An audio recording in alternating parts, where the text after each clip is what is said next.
ремонтировала. На Черном море только дизельные лодки, а томоходы по международной конвенции на Черном море запрещены. Наверху, на холме, здание Лазаревских казарм. Им 170 лет. Были построены при адмирале Лазареве.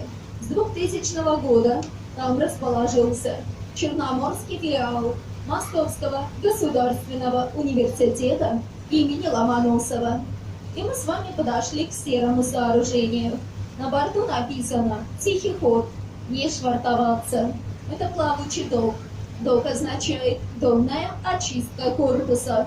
Док погружается под воду до отметки 112. Все черные буквы на его борту оказываются под водой. Туда заводят корабль. Затем воду откачивают. Док всплывает. Корабль остается в доке для ремонта. Сейчас в этом доке на ремонте тоже стоит корабль. А вот сам док раньше базировался в Балаклавской бухте. Балаклава объявлена курортной зоной. Все ремонтные предприятия оттуда были выведены.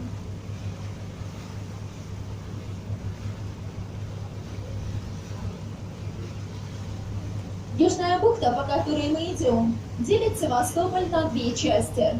Слева от нас центральная, справа корабельная.